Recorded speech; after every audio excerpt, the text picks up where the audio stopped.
This is the plaintiff, Elvin Figueroa Jr. He says his neighbor's dog crashed through the fence dividing their properties and viciously, savagely attacked his defenseless dog. Their dog was put down by animal control because it was a menace, but he doesn't blame the dog because it's an animal. He blames the defendants because they're negligent people who refused to pay his $960.59 vet bill. So he's suing. These are the defendants, Sandra Wilson and Edwin Mojica. Sandra says the plaintiff's dog is an aggressive pit bull who attacked their dog in 2017. They don't feel they owe the plaintiff anything because his dog was the aggressor, the instigator. He never paid for their vet bills, and this is just one of those unfortunate things. They're accused of harboring a vicious animal. The defendants have filed a countersuit for $1,100 for offense repair, vet bills, and pain and suffering. All parties, please raise your right hand. Welcome back to the People's Court. Next case in the docket. The plaintiff says the defendant's dog crashed through a common fence and viciously attacked their dog. Animal control put that dog down. Now, the defendant says the plaintiff's dog is a mean pit bull who attacked their dog in the past. It's the case of meanest dog in the whole damn town. Okay, Elvin and Rosa Figueroa, you are suing Edwin Mojica and Sandra Wilson, your neighbors, right? Mm-hmm. For $960 over vet bills, and you have a counterclaim for $1,100 over vet bills and a portion of a fence. Let's talk about what's going on. You folks live next door to each other. Yes. You've lived there since when? About 2008. And how about you guys? 2015. Okay. You have one dog or more dogs? One dog. You have? Well, at different times, you have one. You used to have two. Yes. Right? Now I have two again. And now you have two again. Yeah. Okay. All right. Do you folks get along? Like, did you get along before the dog problems, or not really? It was just hi-bye? It was hi-bye. Okay. So, Our kids did. say it again? Our children did. Your children did. Now, your children are how old? My son is currently going to be 9. And your kids? 12, 19, and 21. Okay. And is the 12-year-old a boy or a girl? Boy. Okay. Do they still play, or have the No. grown-ups managed to poison the children's relationship? I decided that due to the age difference, and there was just some issues other than this, Okay. that it was better to have them not engage any longer. Okay. All right. So what happened? February 1st. Got up in the morning to begin our routine. Went out to the yard to let the dog out. Put the dog on our tether. We have a 15-foot tether in the yard for the dog to relieve himself. Went about going to make breakfast and lunch for the morning. Okay, explain what that means to me, because I'm kind of, so is there like a wire and then there's a rope? It's basically, not a rope. What is it made of? It's a steel cable. So there's a steel cable that goes just horizontally attaches to something? It's embedded into the ground. Oh, so you just hook him up and then he has a leeway? And he has about a 15-foot leeway. Okay, so it's just hooked to the ground and then, so you hook him onto it on his collar? Yes. And then you let it go? Yes. And because you don't have a fence around your property? We do. We have a vinyl fence on our property. So most people don't leash their dog when they're inside their fenced yard. Why do you? We've had several instances in which our dogs would come together at the fence and bang and scratch and bite, so to avoid that confrontation. So with this 15-foot tether, your dog doesn't reach the... It's 20 feet away from the fence. All right, so go ahead. It's 20 feet away from the fence. Yeah.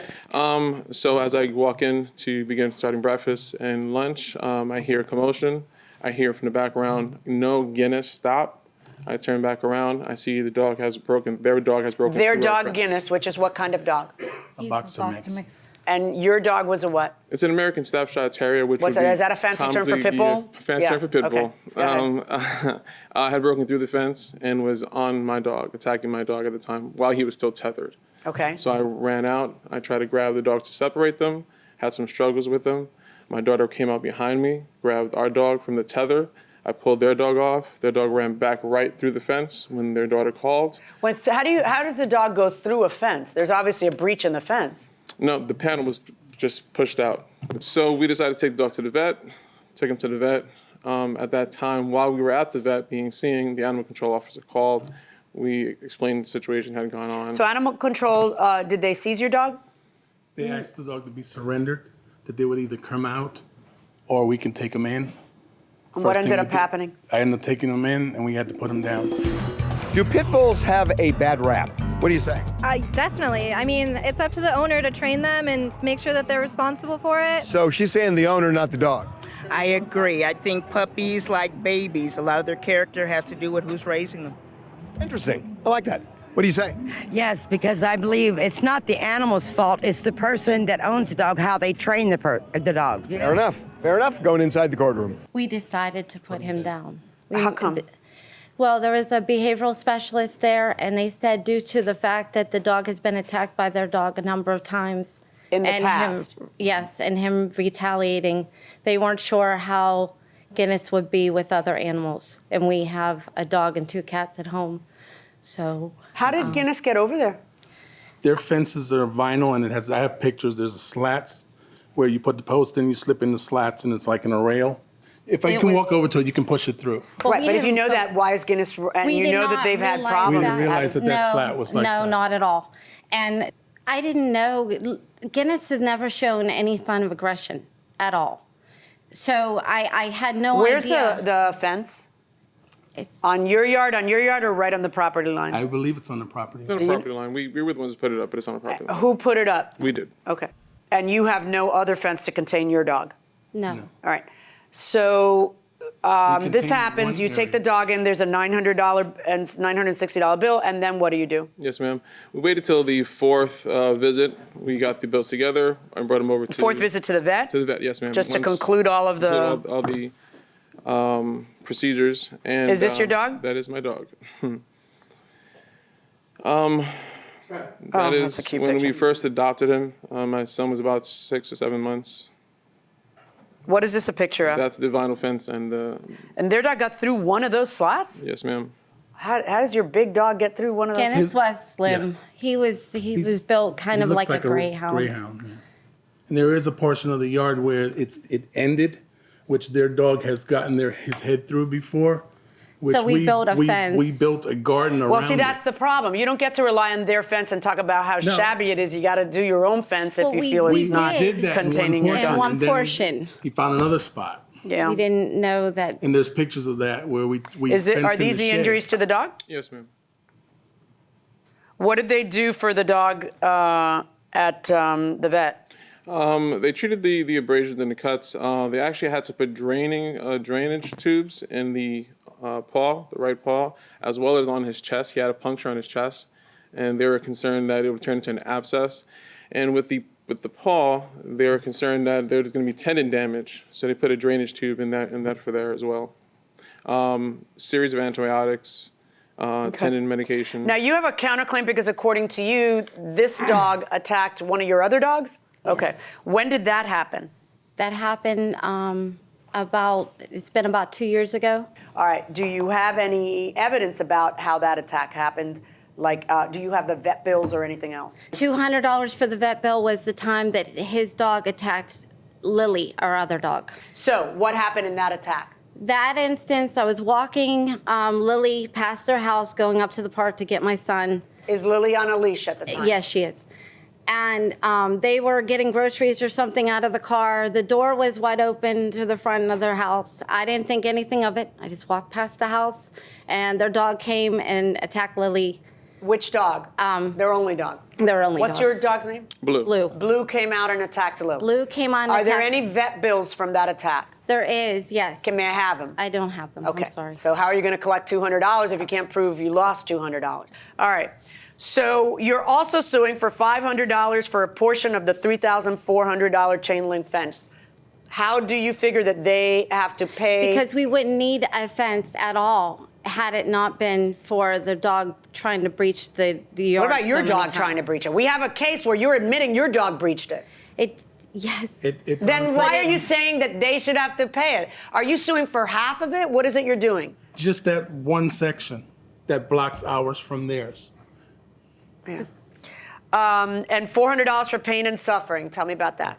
My daughter decided to take her dog, which, yes, it was his dog, but it was all of our dogs, to the vet to have the dog put down. We talked to a behavioral specialist. They said the dog would never be the same because of all the trauma that the dog has experienced because of their dog attacking it. before. Do you have that report where a behavioral specialist says that before you put your dog down? No, we just have the I'm going to need you euthanasia. to understand the following. I deal in evidence, not in flapping gums. I understand. Right. So you have a problem in this case. You are not entitled to vet bills you didn't bring. Okay. You are not entitled to a fence, to have your neighbor put up a fence or a portion of a fence. If you feel that you want to make sure that the dogs stay separate, you build a fence. And you're not entitled to pain and suffering for having to put down the animal. So you're having a real problem proving your counterclaim. You, on the other hand, are not. This is a very cut and dry case. You all have to understand something. Animals are animals. We don't fault the animal for being an animal. In fact, they are being very true to their nature. So they want to get at each other. And they want to, there's no I'm not going to sit here and figure out who's the aggressor of the animals. That's not how this stuff works. We expect the pet owners to be responsible and take their own measures to keep their pets confined. You too, where your pet runs out while they're where everybody has to keep their pets confined, okay? And within their control. Try to be responsible neighbors and try to be responsible pet owners, okay? Yes, ma'am. You know, you're both good people. Make it work. You know, your home is your castle. Yeah. You know what I mean. Yeah, I know what you mean. Good luck, guys. $960.59, verdict for the plaintiff, zero on the counterclaim. Thank you. Well, both parties got some pretty good advice from the judge in this case. However, they had evidence, which you didn't, so they won a $960 judgment against you guys, okay? What do you think about what the judge said to you? If you'll stand a little bit over here, please. Thank you. What do you think? We'll work it out. Can you reinforce your friend? You still have another dog, don't you? Yeah. Yes, Yeah. we actually got another puppy. So yes, we're going to put up the chain link in addition to against their fence. Probably a really good idea. Yeah. Yeah, we Okay. should have done earlier. If I had known, I shouldn't have trusted that. Good for you. All right. Thank you very much. You must sign some documents on your way out of the courtroom. Mr. Figueroa, you hear that they're going to put up a chain link fence? Yes, sir. That's going to be stronger than the vinyl fence, obviously. Yes, definitely. That doesn't work, does it? When you said hopefully. vinyl, I was trying to visualize it till I saw the pictures. Right. Yeah. Well, what do you think? Do you think what the advice the judge gave you, can you guys live together and make it work? I'm hoping so. At least for the kids' sake. I mean, you all look like friendly people, so We try. good luck. Thank you, sir. Okay. Thank you very much. Okay, Harvey. You know, we talk about this a lot about these neighborhood feuds. It's a great example of a case where when you really dig down and figure out why they're feuding, the feud becomes ridiculous, which means there is always opportunity, or at least a lot of times opportunity, to settle these things by just sitting down.